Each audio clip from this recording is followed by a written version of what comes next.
يسرني أن أهنئكم لعضويتكم وتوليكم رئاسة المجلس هذا الشهر، كما نرحب بعضوية تونس ونيجر واستونيا وسان فينسنت وغرانادينز بمناسبة مباشرة عضويتهم، كما نشكر السيد غسان سلامة والسيد ماتيس على إحاطتهما. وأعذرني السيد الرئيس إن أطلت قليلا في إحاطتي اليوم، ولكن ما يجري في بلادي يستحق أن نعطيه حقه. السيدات والسادة، في البداية اسمحوا لي أن أترحم على أرواح كل الليبيين الأبرياء وكل الشهداء الذين كافحوا الإرهاب والاستبداد على مدار ال9 سنوات الماضية. أحدثكم اليوم في وقت مفصلي وهام من عمر الأزمة في بلادي. أحدثكم اليوم بلسان المواطن الليبي والعديد من شعوب المنطقة التي وصلت لحالة من الغضب وفقدان الثقة في المجتمع الدولي، ليس اليوم فحسب بل منذ عقود، لأنهم ببساطة لم يجدوا إلا الصمت أو بيانات القلق والتنديد والاستنكار أمام كل ما يتعرضون له من قتل وتشريد ودمار. شعوب سائمة تسوية الظالم بالمظلوم والمعتدي بالمعتدى عليه، وفاعل مبني دائما للمجهول. إن ما تمر به بلادي اليوم من صراع واعتداء على عاصمتها ليس وليد اللحظة، بل هو نتاج لسلسلة من التدخلات وحروب بالوكالة وبشكل ممنهج منذ سنوات. ففي عام 2011 عندما خرج الليبيون في ثورة فبراير مع شعوب المنطقة يطالبون بحقهم المشروع في التغيير والحرية، صدر قرار من هذا المجلس تحت الفصل السابع عنوانه الأساسي حينها حماية المدنيين. لكن ماذا حدث بعد ذلك؟ استغل هذا القرار من البعض وفي غفلة من شعبنا لتدمير البلاد وتصدير الأزمات وتصفية الحسابات فقط للسيطرة ونهب الثروات. إن ما يحدث من عدوان على طرابلس ما هو إلا فصل آخر لخلق الفوضى وتغذية الصراع حتى لا تقوم لنا قائمة، مستغلين ضعاف النفوس وطامعي السلطة.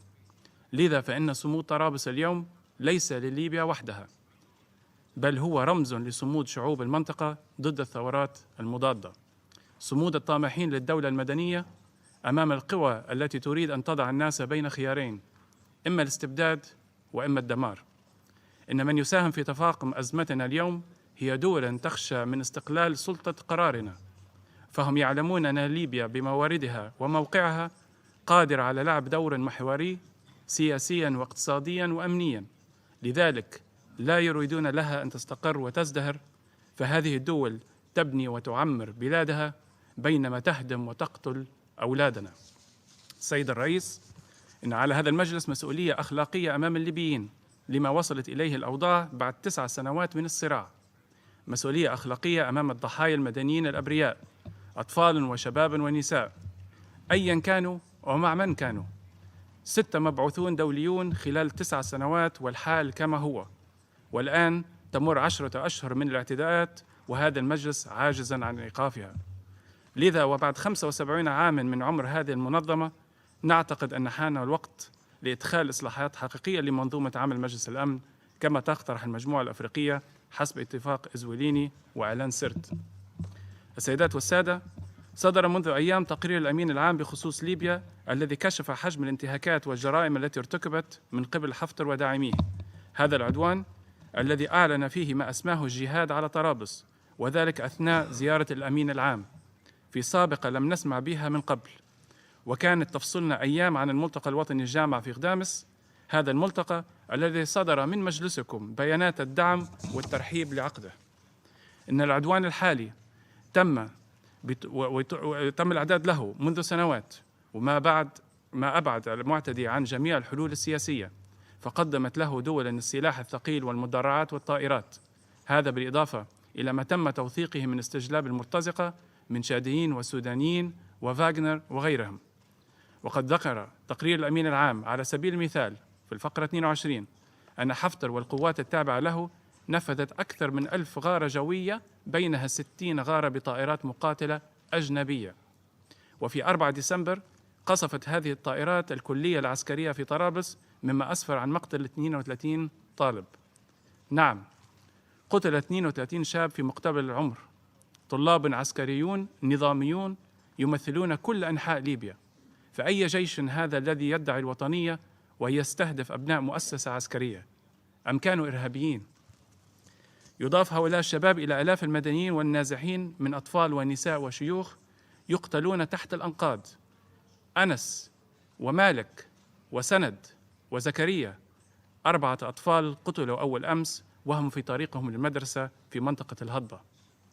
ومن قبلها مجزرة الفرناج ومقتل أطفال عائلة كشيرة وقصف المستشفيات الميدانية ومقتل أطباء ومسعفين مثل الدكتور أيمن الهرامة وسامر السباعي، بالإضافة إلى استهداف المطارات المدنية والمدارس وغيرها. كل هذا ولم نسمع منكم وللأسف اسم الفاعل. لم يسلم من الاعتداءات مركز إيوان مهاجرين بتاجوراء الذي قصف بطيران أجنبي في يوليو الماضي، ما أودى بحياة 53 مهاجراً جلهم أفارقة. وأكد ذلك تقرير البعثة الأممية والمجلس الأعلى لحقوق الإنسان منذ أيام. هذه أمثلة من سلسلة الجرائم والانتهاكات وحالات النزوح غير المسبوقة والتي لم تشهد لها طرابلس مثيل في التاريخ الحديث أو القديم، ناهيك عن إغلاق الموانئ النفطية والتلاعب بقوت الليبيين. يضاف إلى ذلك ما أشار إليه تقرير الأمين العام ذاته عن المنطقة الشرقية بارتكاب ميليشيات حفتر سلسلة من الإعدامات العلنية أمام الكاميرات والعثور على جثث مجهولة بمكب النفايات وحالات متكررة من الخطف والتعذيب، كما حدث للناشط أحمد الكوافي والنائبة في البرلمان سهام سرقيوة المغيبة منذ 6 أشهر. وبعد هذا كله لازال هناك من يساوي بين المعتدي والمعتدى عليه. السيدات والسادة، للأسف نرى دولاً تساند وتدعم هذه الانتهاكات والجرائم، فبالإضافة لما وجدناه نحن من أدلة أكدت ذلك تقارير لجنة الخبراء التابعة لهذا المجلس، مثل طورت دولة الإمارات 11 مرة. فعلى سبيل المثال كشف تقرير S 2019-914 أنها دعمت المعتدي بالمدرعات وأنظمة الدفاع الجوي والطائرات المسيرة والمقذوفات الليزرية. بل وكشفت وزارة الخارجية السودانية أول أمس تقارير عن إرسال شركات إماراتية لشباب سودانيين إلى ليبيا دون علمهم. وفي نفس الإطار كشف تقرير S 2018-812 عن تقديم السلطات المصرية العتاد والمشاركة في ضربات جوية شرق وغرب ليبيا على مدار السنوات الأخيرة. وهنا نتساءل، لماذا هذا التدخل في شأننا؟ فأين الإمارات وأين نحن وبيننا آلاف الأميال؟ أليس هذا دعماً للإنقلابيين على الشرعية؟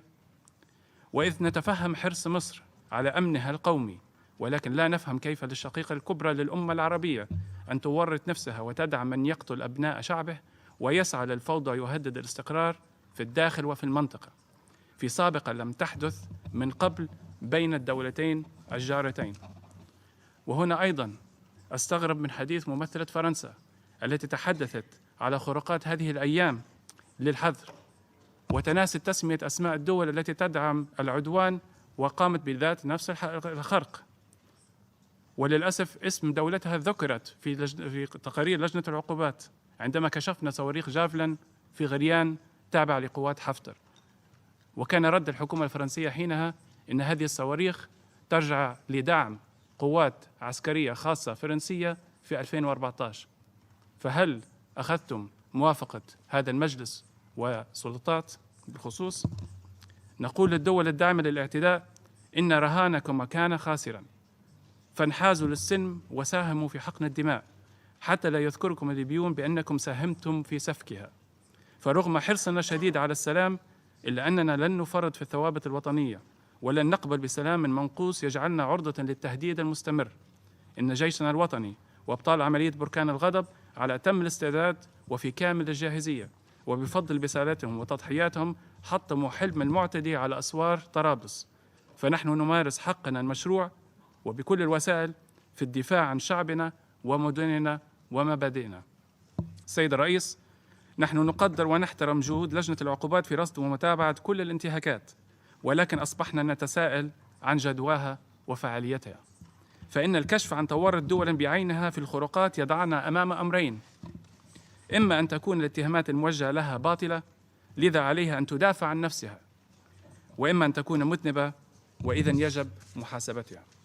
السيدات والسادة، رغم أننا سئمنا طواف العواصم وكنا ولازلنا ندعو للقاء الليبيين في الداخل كما كان من المفترض أن يحدث في غدامس، إلا أننا نرحب بكل المبادرات والجهود الدولية لإحلال السلام. وفي هذا الإطار نود أن نؤكد دعمنا لدور الاتحاد الأفريقي لحل الأزمة الليبية، والذي يحاول البعض تهميشه. وفي هذا الصدد نقدر جهود المجموعة الإفريقية في هذا المجلس، وكما نشكر جهود رئيس جمهورية الكونغو ساسو نغيسو الذي يترأس اللجنة العليا لليبيا، والتي عقد اجتماعها صباح اليوم في برازافيل في وقت امتنع حفتر ومن معه من المشاركة، في استهزاء واضح لمساعي الأفريقية. نحن من جانبنا ندعم هذا التحرك الأفريقي في اتجاه المصالحة الوطنية ليكون مكملاً لخطة الأمم المتحدة والمبعوث الأممي.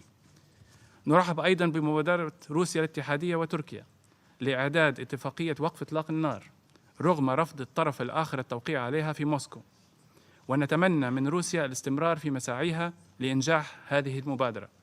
وفي هذا السياق نثمن جهود ألمانيا بقيادة المستشارة أنجيلا ميركل لعقد مؤتمر برلين رغم كل الصعوبات والتحديات. وفي هذا الشأن نود توضيح الآتي: أولاً، إن استمرار الخروقات من قبل المعتدي بعد مؤتمر برلين ورفضه التوقيع على وقف إطلاق النار ورفضه المشاركة حتى الآن في اللجنة العسكرية 5+5 والمفترض عقدها أول أمس في جنيف يؤكد للجميع مرة أخرى عدم نيته للسلام. وهذا ما أعلنه الناطق باسمه يوم الأحد الماضي عندما قال، وهنا أقتبس: إن ذهابنا إلى المؤتمرات الدولية ليس للبحث عن حل، بل نحن مقتنعون أن الحل يكمن في البندقية ومخزن الذخيرة. انتهى الاقتباس. ثانياً، إن استمرار خرق الهدنة قد يجعلنا نعيد النظر في المشاركة في أي حوار قبل وقف هذه الانتهاكات وانسحاب المعتدي من حيث أتى ورجوع النازحين إلى ديارهم. ثالثاً، نطالب مجلس الأمن بالإسراع في إصدار قرار يدعم مخرجات مؤتمر برلين والوقوف بجدية في وجه المعرقلين ومحاسبة مرتكبي الانتهاكات وجرائم الحرب، ونؤكد أننا سنلاحق الدول المتورطة في جميع المحافل الدولية. رابعاً، إن أي حوار سياسي يجب أن ينطلق من الاتفاق السياسي الليبي، وإننا نرى أن الخيار الأفضل لإنهاء هذه الأزمة هو احترام إرادة الليبيين والمسار الدستوري والذهاب مباشرة لانتخابات رئاسية وبرلمانية بإشراف أممي ودولي يشارك فيها الليبيون من كل التيارات والانتماءات ودون إقصاء، ليختار الشعب قياداته وتوحد المؤسسات وتبنى الدولة الديمقراطية الحديثة. السيدات السادة، هناك 3 ذرائع تستخدم لتبرير العدوان: مكافحة الإرهاب، القضاء على التشكيلات المسلحة، والتوزيع العادل للثروات. فيما يتعلق بمكافحة الإرهاب، فنحن كنا ولا زلنا نتعاون مع العديد من الدول وعلى رأسها الولايات المتحدة الأمريكية للقضاء على بؤر الإرهاب أينما وجدت، وما تحرير سرت من داعش ببعيد، وكان ذلك بفضل قوات البنيان المرصوص الذين يدافعون عن طرابلس اليوم، ثم يصفهم البعض زوراً بالإرهابيين، بل وتم الغدر بهم وخرق الهدنة واستشهاد 10 منهم يوم الأحد الماضي في هجوم بوغرين، والمعارك مستمرة إلى هذه اللحظة. نحن لم ولن نزايد أو ننكر فضل كل ليبي ضحى بنفسه وحارب الإرهاب، سواء شرقاً وغرباً، شمالاً أو جنوباً، لكن هناك من يتاجر بدماء هؤلاء للوصول إلى السلطة. أما عن ذريعة التشكيلات المسلحة، علينا مواجهة الواقع. هناك تشكيلات مسلحة في كل مدينة أو منطقة ليبية بشكل ما، منها القبلي أو المناطقي أو الفكري، ولا يجوز وضعهم جميعاً في سلة واحدة، فإن استمرار الفوضى وانتشار السلاح وتردي الوضع الاقتصادي في البلاد على مر السنوات، والأهم من ذلك دعم بعض الدول بالمال والسلاح لهم، كل ذلك ساهم في خلق هذه المجموعات. ومع ذلك تمكنا من خلال الترتيبات الأمنية بالتنسيق مع البعثة الأممية وبإمكانيات محدودة من تقليص عددها ونفوذها بشكل ملحوظ وإدماج العديد من عناصرها، وهذا ما ساهم على سبيل المثال من وجود أكثر من 40 بعثة دبلوماسية في طرابلس حتى أبريل الماضي. بالتأكيد لا يزال الطريق طويلاً وهناك بعض الخروقات تحدث، لكن على الجميع أن يعلم أن كثيراً من شبابنا الذين أجبرتهم الظروف على الانخراط في هذه التشكيلات ظلموا، بل وأن العديد منهم يتسمون بوطنية وحب لبلادهم يفوق كثيراً ممن يصفهم أنفسهم بالنخب. وعلاج مشكلة هذه التشكيلات لا يأتي بالمواجهة المسلحة أو الرضوخ للحكم العسكري، بل بالحوار والمصالحة والاستيعاب وتحريك عجلة الاقتصاد. أما بخصوص الذريعة توزيع العادل للثروات، وهي ذريعة تستخدمها أيضا بعض الدول لمحاولة تمرير آليات للوصاية على مواردنا، فهي ذريعة باطلة.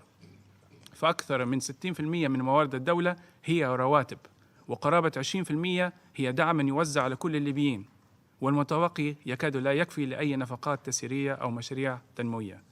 كان من الأجدى هنا الحديث على تأثير الأجسام الموازية على الثروات، من طباعة المصرف الموازي لأكثر من 11 مليار أو 12 مليار دينار خارج إطار الدولة، واقتراض حوالي 35 مليار من المصارف التجارية، فوصل الدين العام هناك إلى 50 مليار دينار. كلها مؤشرات على أن المنظومة الاقتصادية في ليبيا تحتاج إلى إصلاح جذري، ونحتاج قوانين فاعلة للشفافية ومكافحة الفساد. ولكن التوزيع العادل للثروات يكفله دستور الدولة وتشريعاتها، بتفعيل الإدارة اللامركزية والاستخدام الأمثل للموارد والعدالة التنموية والاجتماعية.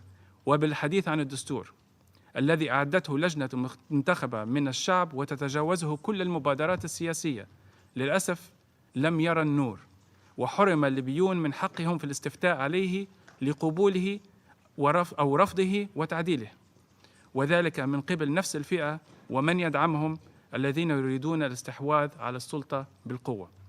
سيدات السادة، إن من أولويات الحكومة حماية أصول الشعب الليبي، وفي هذا الصدد قامت المؤسسة الليبية للاستثمار بالتنسيق مع لجنة الخبراء بوضع استراتيجية جديدة للحوكمة الرشيدة والشفافية في نظامها الإداري. وهنا نؤكد من جديد عدم رغبتنا في رفع تجميد الأصول في هذه المرحلة من الانقسام، ورغم علمنا باستغلال عدة دول ومصارف لهذا التجميد، ولكننا نطالب بأن نتمكن من إدارتها لتجنب الخسائر السنوية بملايين الدولارات. وبناء على ذلك فإننا نسجل تحفظنا على مقترح فريق الخبراء الجديد بتجميد أصول الشركات التابعة للمؤسسة، والذي سيؤثر سلباً على الإيرادات والاستثمارات مع الدول التي تعمل بها. السيد الرئيس، السيدات والسادة، في الختام نؤكد أننا نمد يدنا للسلام، فكنا ولازلنا المبادرين لحقن الدماء، ولن ندخر جهدا لذلك.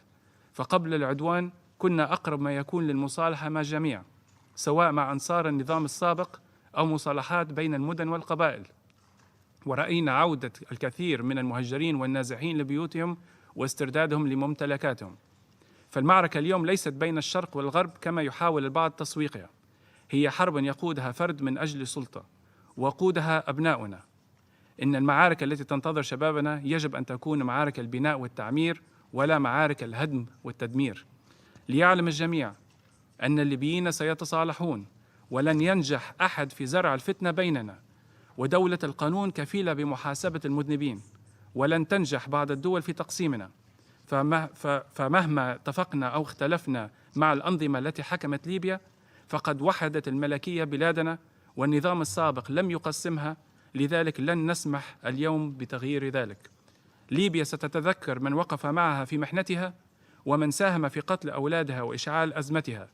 ليبيا وإن كانت جريحة اليوم ستتعافى غدا، وستعود قوية موحدة ذات سيادة، شاء من شاء وأبى من أبى. شكرا سيد الرئيس.